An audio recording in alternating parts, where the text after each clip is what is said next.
ونستعينه ونستغفره ونعوذ بالله من شرور أنفسنا ومن سيئات أعمالنا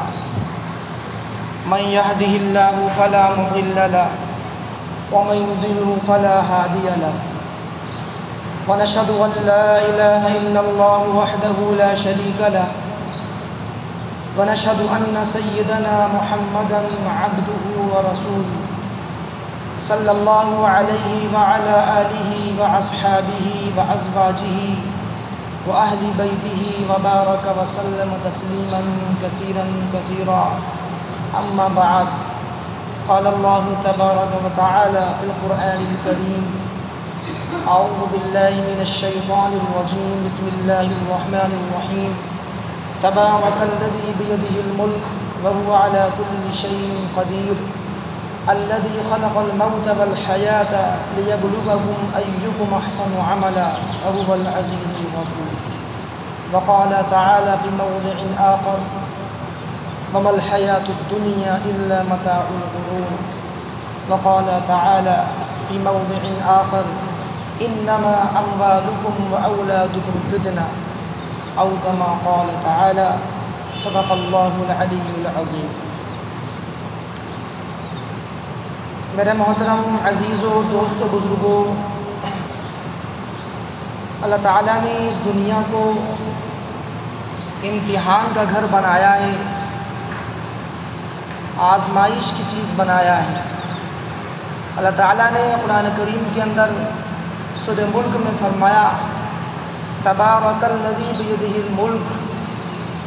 بابرکت ہے وہ ذات جس کے قبضہ قدرت کے اندر تمام بادشاہتیں ہیں۔ الذی خلق الموت والحیاۃ لیبلوکم ایکم احسن عملا، اللہ نے فرمایا اللہ کی ذات وہ ذات ہے جس نے موت کو پیدا کیا اور زندگی کو پیدا کیا۔ خلق الموت والحیاۃ،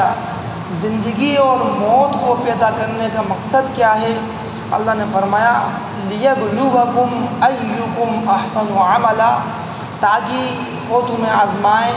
کہ تم میں کون اچھے عمل کر کے آتا ہے، کون بہتر عمل کر کے آتا ہے۔ یوں نہیں فرمایا کہ لیبلوکم ایکم اکثر عملا، کہ تم میں کون زیادہ عمل کر کے آتا ہے، تم میں کون زیادہ لمبی نمازیں پڑھ کے آتا ہے، زیادہ خیرات کر کے آتا ہے، صدقہ و خیرات کر کے آتا ہے، کون زیادہ حج اور عمرے کر کے آتا ہے، بلکہ یوں فرمایا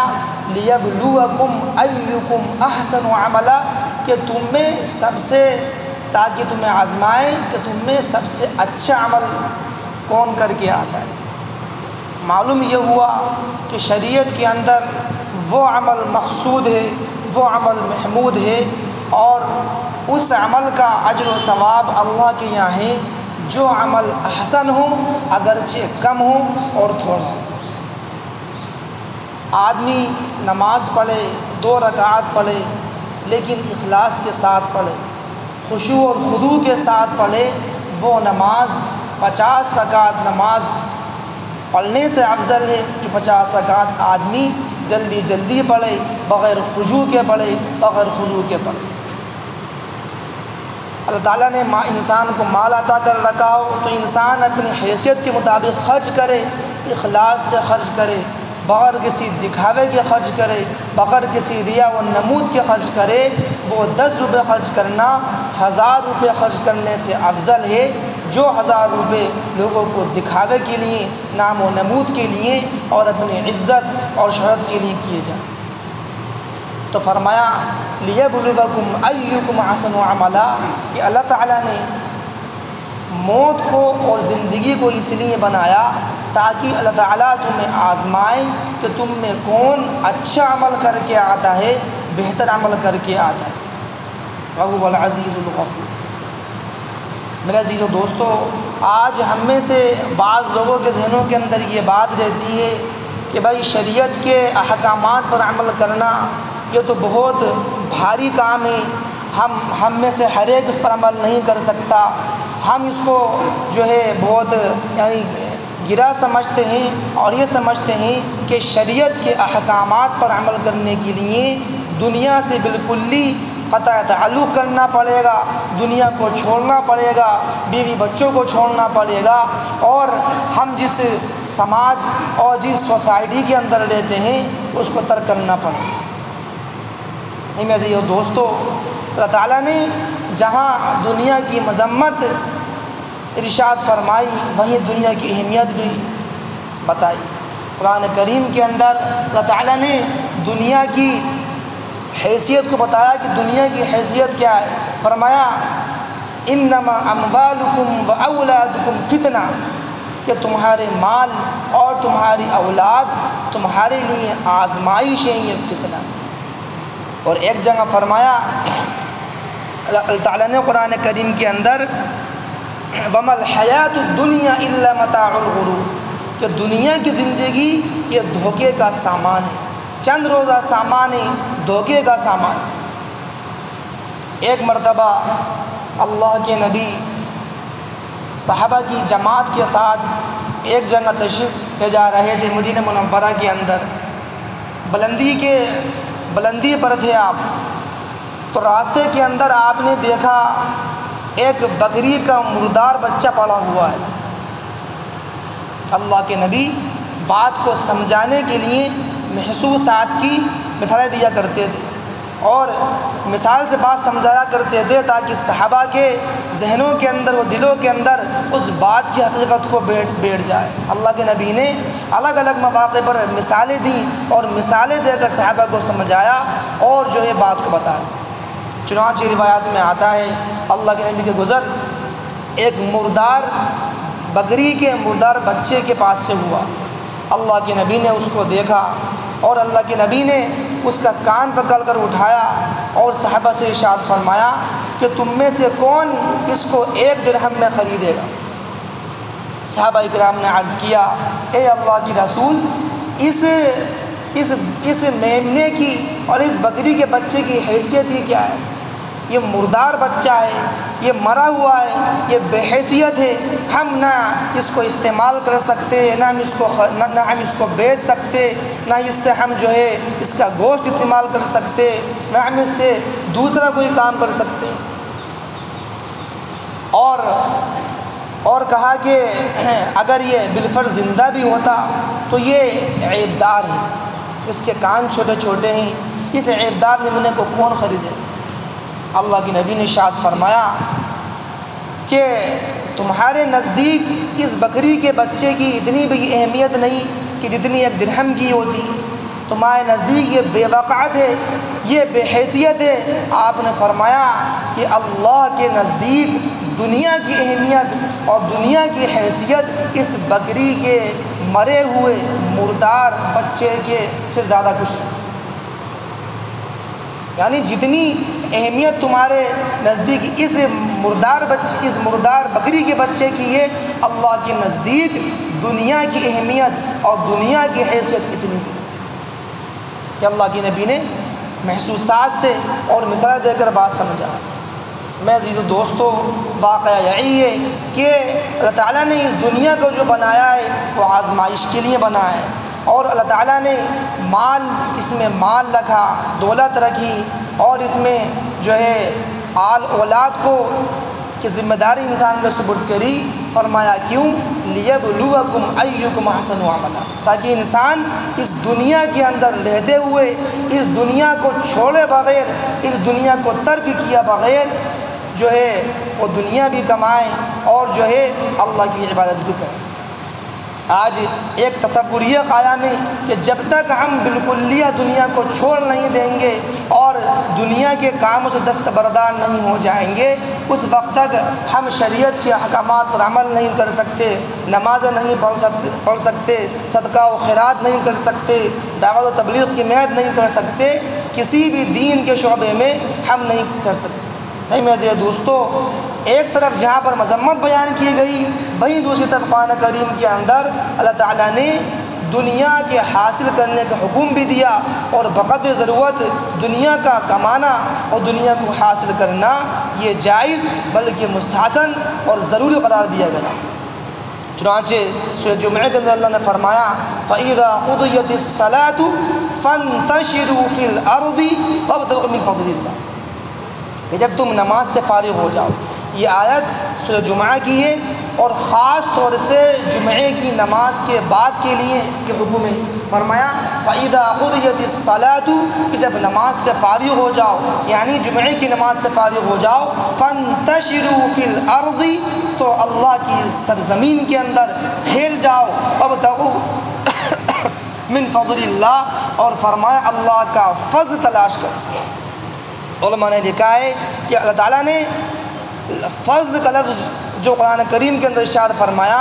وہاں اکثر و بیشتر اس سے مراد وہ تجارت ہے، وہ کاروبار ہے اور کام کاج ہے. تو خود اللہ فرما رہا ہے کہ جب عبادات سے فارغ ہو جاؤ تو اللہ کا فضل تلاش کرو، یعنی جائز طریقے سے کاروبار کرو، تجارت کرو اور نوکری کرو، حلال طریقے سے جو بھی کر سکتے ہو وہ کرو اور اللہ کا فضل تلاش کرو اور اس میں اس چیز کا خیال رکھو کہ وہ چیز حرام نہیں ہو. جو تم کام کر رہے ہو، جو تم پیشہ اختیار کر رہے ہو، جو ملازمت کر رہے ہو، فرمایا اس میں بس صرف ایک چیز کا دھیان رکھو کہ وہ چیز حلال ہو، وہ چیز جائز ہو، وہ چیز مکروہ نہ ہو، وہ چیز جائز و حلال ہو. ایسے ہی قرآن کریم کے اندر ایک جگہ اللہ تعالیٰ نے خود دعا سکھائی. اللہ تعالیٰ نے فرمایا کہ یوں دعا کیا کرو ربنا آتنا فی الدنیا حسنہ وفی الآخرۃ حسنہ وقنا عذاب النار. اے اللہ ہمیں دنیا کے اندر بھی بہتری عطا کر، بھلائی عطا کر اور ہمیں آخرت کے اندر بھی بھلائی عطا کر اور بہتری عطا کر. وقنا عذاب النار اور ہمیں جہنم کے آگ سے بچا. اب اگر دنیا کی مذمت اور اگر دنیا کا حاصل کرنا اگر بالکل حرام ہوتا، ناجائز ہوتا تو کیوں اللہ تعالیٰ خود دعا سکھاتا؟ میں دوستو معلوم یہ ہوا کہ دنیا کا حاصل کرنا یہ برا نہیں، دنیا کمانا یہ برا نہیں. برا وہ ہے اور غلط وہ ہے کہ آدمی دنیا کو اپنا اصل مقصد بنا دے، اپنا اصل محور بنا دے اور اپنا مطمع نظر اور اپنی پوری فکر وہ دنیا کے حصول میں لگ جائے. علامہ رومی رحمۃ اللہ علیہ نے اس کو ایک بہت اچھی بات سے سمجھایا. انہوں نے فرمایا کہ دنیا کی مثال وہ پانی جیسی ہے اور انسان کی مثال وہ کشتی جیسی ہے. اور یہ سب جانتے ہیں کہ بغیر پانی کے کشتی چل نہیں سکتی. کتنی عمدہ کشتی تیار ہو، کتنا عمدہ جہاز ہو، لیکن اگر پانی نہیں ہے تو وہ کتنا ہی اچھا جہاز ہو، اسٹیمر ہو، کشتی ہو، وہ چل نہیں سکتی. کہ پانی ہی پر جہاز چلتا ہے، پانی پر کشتی چلتی ہے. آگے فرماتے ہیں لیکن وہ پانی کشتی کے لیے اسی وقت مفید ہے اور اسی وقت سود مند ہے اور اسی وقت فائدہ بخش ہے جب وہ پانی کشتی کے ارد گرد ہو اور کشتی کے نیچے ہو. آگے فرماتے ہیں کہ اگر وہ پانی کشتی کے اندر چلے جائے تو وہ پانی مفید ہونے کے بجائے انسان کے لیے نقصان دہ ہوگا اور مضر ہوگا اور انسان کی ہلاکت کا اور انسان کی بربادی کا وہ ذریعہ بنے گا، سبب بنے گا. فرمایا یہی دنیا کی مثال ہے کہ جب تک انسان دنیا کو اپنے ارد گرد رکھے اور جب تک دنیا انسان کے ارد گرد رہے تب تک جو ہے اس کی زندگی کشتی چلے گی اور یہ اس میں چلتا رہے گا. اور جس دن اس کی دل کی کشتی کے اندر دنیا کا پانی اتر گیا تو فرمایا کہ یہ اس کو تباہ اور برباد کر دے گی اور یہ اس کو ضائع کر دے گی. اور دل کے اندر